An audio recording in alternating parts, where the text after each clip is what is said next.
아까 잠깐 한 얘기인데 그 요즘에 그 이제 2022년 여름 지나면서 그 미중 무역 전쟁의 최고 승리자가 중국이 될 수 있다라는 설이 그런 가설들이 혹은 그런 예측들이 1년 전보다 훨씬 압도적으로 많이 나오고 있습니다. 그래서 그게 좀 약간 변화된 현상이긴 해요. 사실 지금까지는 이제 코로나 덕분에 중국 입장에서는 그 수출량이 확 늘었어요. 근데 이제 코로나 이후에 이제 다른 나라에서 생산 캐파를 확정할 수 있는, 그러니까 생산 캐파 확장이 되면은 지금 최근에 몇 년 동안 올려 중국에 누렸던 수출 증대 효과들이 상당히 감소할 거다. 지금부터는 판이 중국한테 불리한다. 이런 의견도 이건 단기적 2, 3년 얘기입니다. 이런 의견도 좀 나오긴 하더라고요. 어떻습니까? 중국 다녀오신 분으로서는. 물론 이거 우리 이거 듣고 뭐 주식 투자하시는 거 없을 것 같아요. 근데 저희는 단지 이제 새로운 관점에서 제가 그 마오쩌둥의 대장정을 다닐 때만 해도 그 중국에서 여기저기가 다 이렇게 전화로 통화하고 했는데 요새는 전화해도 그 시다꺼가 안 받더라고요. 요즘에는 전화가 고장났나? 저도 러시아 분들하고 되게 메신저 많이 하는데 언제부턴가 그 전쟁 관리 일절 나한테 얘기해서 안 한다고. 네. 자기들도 겁이 나나 봐요. 그렇죠. 메신저 자체에 대해서. 요즘에는 메신저가 빅데이터로 오히려 검열이 되기 때문에 이놈이 이런 말을 했다는 게 역으로 추적이 들어가기 때문에 특히 이런 중국이나 러시아 쪽은 절대 메신저로 아무것도 대화 안 합니다. 중국에 이제 친구들이 텍스트, 많이 있고 AI. 친구들하고 연락하려면 영어로 위챗, 중국말로 웨이신 SNS를 쓰는데 한국 사람들은 거침없이 쓰는데 한국 사람 중국 친구들은 그 얘기 안 합니다. 정치 얘기는 안 하죠. 일체 얘기를 안 하고. 근데 그게 이제 제 관점에서는 이건 중국의 가장 거대한 약점이 아닌가라고 생각했었거든요. 지속적으로. 그렇죠. 이런 자유가 없이 어떻게 창의력이 나올 수 있지? 그게 이제 바로 이 진화의 역설인데요.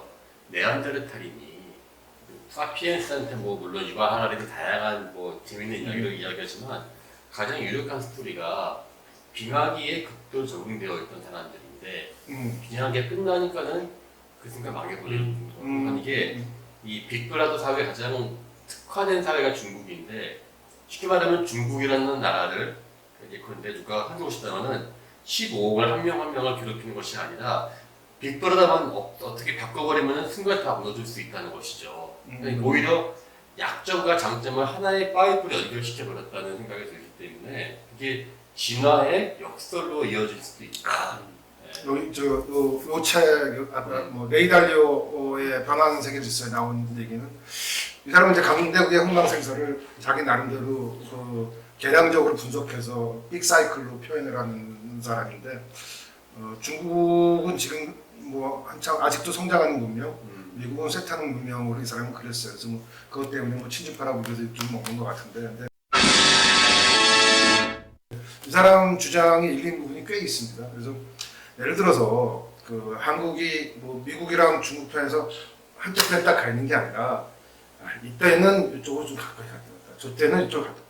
이게 미중 무역 전쟁이 10년, 20년 걸 게 아니라 30년, 40년, 50년 걸릴 것 같거든요. 단기적으로 절대 안 끝납니다. 그러면 맞습니다. 거기서 계속 균형점을 그때마다 계속 찾아서 바꿔가고 그러면서도 개방과 포용 정신을 끝까지 살리는 게 한국의 살 길 아닌가 생각합니다. 예, 양쪽이 싸울 때 우리는 마치 당구장 주인처럼 중재를 해주고 판을 이용하면서 하는 지혜가 정말 필요할 것 같다는 생각이 듭니다. 그러면서 이제 그 당구장 주인이 이제 뭐 임대 수익도 있지만은 한국의 당구장 주인을 역할하시는 방법은 저는 기술밖에 없다고 생각해요. 이게 반도체나 배터리나 바이오나 이런 한국만이 할 수 있는 특화된 기술들, 전 세계가 블록화되고 있거든요. 그래서 먹고 살 수 있는 길은 개방과 포용 중심 정말 중요하고 한데 플러스 남들이 넘어올 수 없는 넘사벽의 기술을 우리가 가지고 있다면은 그러면 뭐 미국 애들도 중국 애들도 한국을 절대 함부로 못합니다.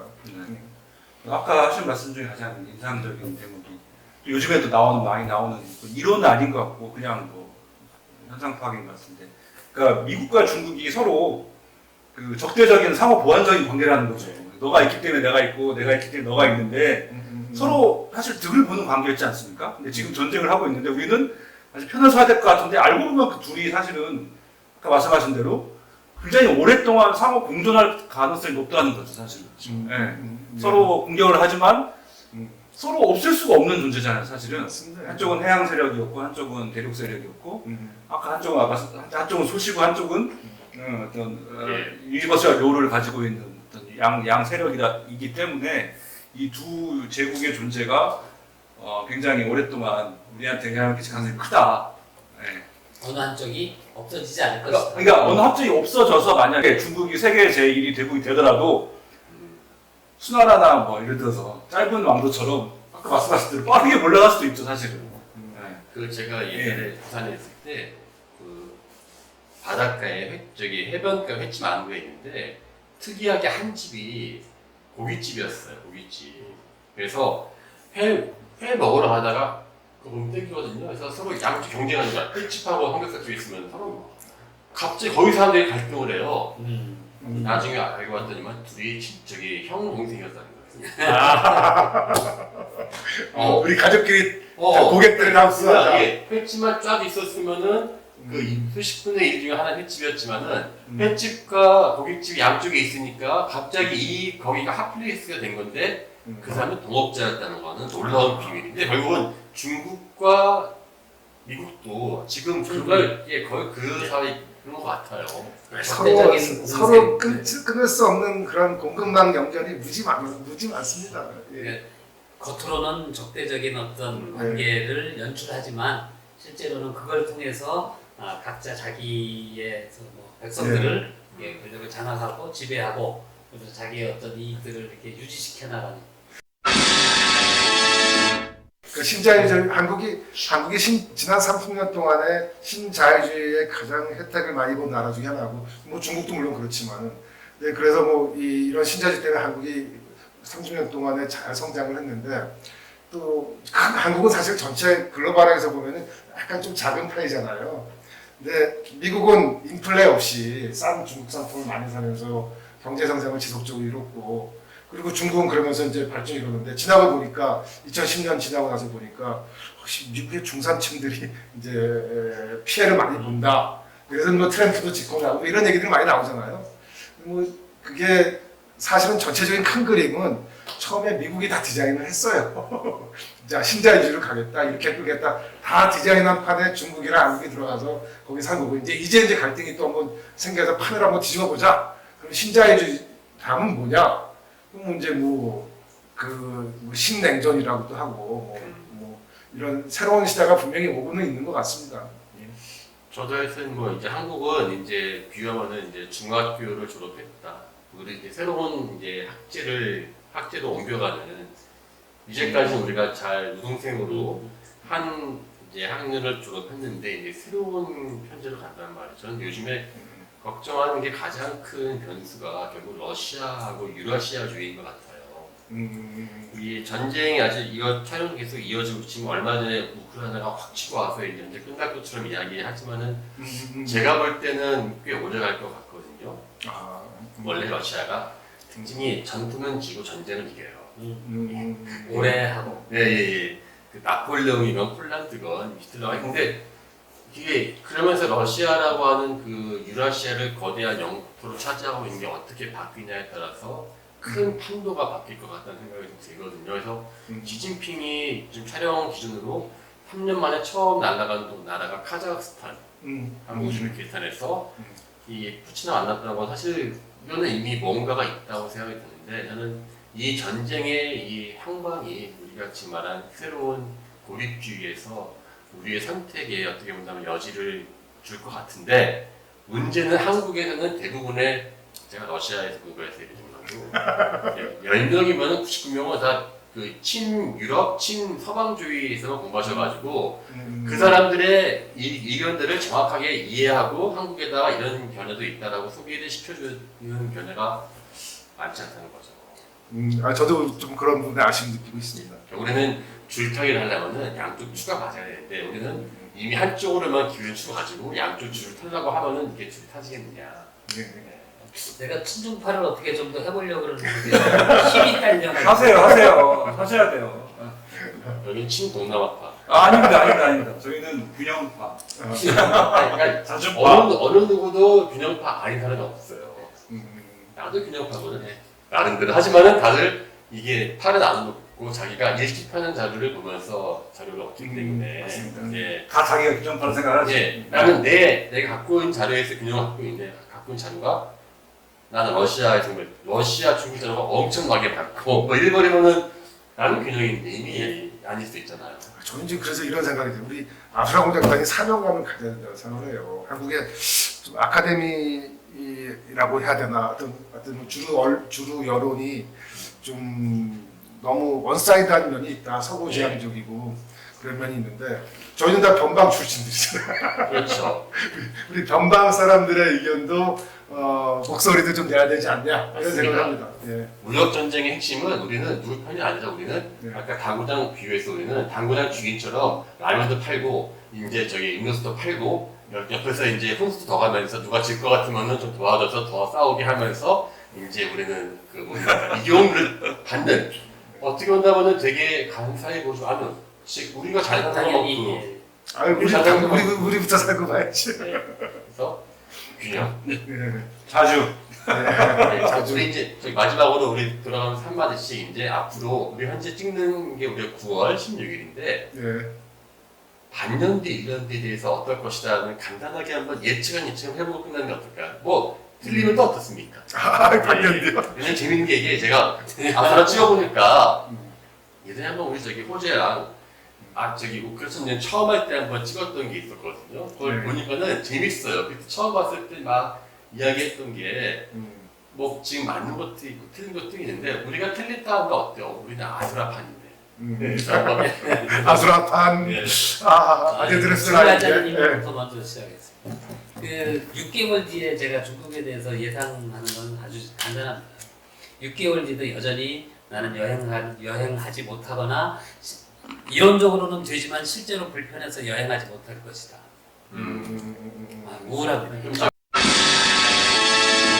중국은 계속 이렇게 잘 나갈까요? 아니면 코로나 어떻게 번지지 않을까요? 제가 중국에 이 돌아다니면서 나름대로 그냥 이렇게 그 쌓인 느낌만으로 얘기를 하면 그냥 중국에 대해서는 모른다. 그리고 지난 20년 동안 열심히 중국의 앞날에 대해서 이렇게 저렇게 얘기했는데 대부분이 상당수가 중국은 엎어진다였는데 특히 2010년까지 맞아. 했는데 안 엎어졌어요. 그런데 아무도 반성문을 안 쓰더라고요. 지금 요새 중국이 어떨 것이라고 또 10년, 20년 이렇게 예측하는 사람들이 많다고 해도 저는 개인적으로 별로 믿어지진 않습니다. 알아서가 아니라 몰라서. 죄송합니다. 몰라서. 자, 저도 비슷한 맥락인데 지난 20년 동안 중국에 대한 예측은 대부분 다 비관론이었어요. 맞습니다. 예. 숨겨진 은행 부실이 수백조, 수천조. 지금까지도 이제 중국의 부동산 버블도 터진다. 한국에도 영향 미친다라는 게 20년째 예측이 이어져 오고 있는데 안 터지고 있는 문제는 안 터지고 있다는 건데 우리가 미중 무역 전쟁 결과까지 예측하기는 힘든데 중국과 미국 아까 말씀드린 대로 미국이 헛발질하지 않는 한은 중국은 거의 상당히 항상성을 유지할 가능성이 크다라고 저도 생각을 합니다. 여기는 저기 스테이터스 큐어를 계속 유지한다. 좋습니다. 우리 브루스. 내가 문제는 거 아니야. 브루스는 가장 전문가인데 좀. 전문가 아닌데요. 그래서 전문가이십니까? 가나다에서는 어떠세요? 저는 러우 전쟁을 한번 이야기를 해볼까 하는데요. 똑같은 거예요. 맨날 러시아 무너진다, 망한다는 거는 제가 대학 때부터 들어왔기 때문에 러시아는 안 망한다면 왜? 이미 망했기 때문에. 이미 망한 상태이기 때문에 더 망할 게 없어요. 이미 저 사람들은 이미 망한 집에서 긁어 모아서 전쟁하는 거기 때문에 그리고 오히려 러시아 사람들의 민족의식은 더 세져요. 지면 질수록. 그래서 아마 러시아는 망할 것 같지 않지만 우크라이나는 완전히 초토화될 것 같다. 전쟁에 관계없이. 그리고 러시아는 저렇게 무역 제재 받으면서 그냥 저렇게 자기들끼리 알아서 잘 살고 있지 않을까라는 생각을 해보고 저는 반대로 카자흐스탄 같은 이 러시아를 대체할 수 있는 유라시아 국가들이 확 뜰 것 같다는 생각을 저는 해봅니다. 왜냐면은 중국을 견제할 수 있는 대상으로 나라로서 러시아는 못 믿잖아요. 예. 믿을 수 있는 애가 카자흐하고 우즈벡 정도인데 카자흐와 우즈벡은 국력이 비교가 안 돼요. 카자흐가 월등히 크거든요. 아직 우즈벡이 인구는 더 많지 않습니다. 많은데 이게 땅덩이도 그렇고요. 알짜 모든 자원 같은 거는 카자흐가 그리고 더 역설적인 게 그 가장 러시아 스타일로 나라를 만들고 러시아 스타일로 다시 말하면 좀 그 근대화를 이룬 나라는 우즈벡이 아니라 카자흐거든요. 지금 실제로 카자흐는 현재 카자흐 땅의 3분의 2가 원래 시베리아를 떼준 거거든요. 네. 그러니까는 우즈벡은 전통은 있을 때 그 전통으로 무엇인가 새로운 어떠한 어떠한 그 유라시아를 선도하기는 어렵기 때문에 카자흐 쪽에서 뭔가 하나의 큰 역할을 본이 자의반 타의반으로 받지 않을까라는 생각을 좀 해봅니다. 그러면 내년 1월에는 말라카예요. 내년 봄에 4월이나 5월에는 카자흐스탄에서 만나는 걸로 하죠. 아까 방금 저희는 이제 뭐 이 카자흐스탄에 이제 무슨 일단 만나봤는데 역시 카자흐스탄 분들은 뭐랄까 중앙아시아의 어떠한 그 전통과 러시아의 그러한 그 패권 의식 그리고 서방의 친서방적인 그러한 것이 현재까지는 잘 조화되어 있다는 생각이 들어가지고요. 가서 보시면은 잘 느끼지 않아요. 그러니까 우리는 항상 스케줄을 중요시합니다. 내년 1월에는 말라카예요. 내년 4월에는 카자흐스탄. 이렇게 무역 전쟁인데 진짜 끝은 꼭 이렇게 홈쇼핑 여행을 끝나는 거예요. 자, 빨리 정리하시죠. 예. 네. 되게 그 6개월 후가 더 어려운 것 같아요. 근데 코로나 이후에 이외로 그 경기가 뭐 물론 이제 산업별로 다 차이는 있지만은 글로벌의 경기가 나쁘지 않았어요. 코로나 이후에. 그리고 지금 앞으로 상당히 안 좋아질 것 같습니다. 그래서 6개월 후에 경제 상황이 저는 뭐 많이 비관적입니다. 많이 비관적이고 그리고 이렇게 이런 상황에서 경제가 안 좋아지면 이미 양극화되고 그다음에 분열화된 세계에서 살기가 점점 각박해질 것 같고요. 그런 과정이 앞으로 6개월 동안 아니면 더 길게 몇 년간 계속 지속될 거라는 생각을 하고 있습니다. 그래서 단기적인 미래에 대한 걱정들이 굉장히 많고요. 그럼에도 불구하고 6개월 후에 만나서 즐거운 마음을 소장했으면 좋겠습니다. 잘 들었습니다. 이상입니다.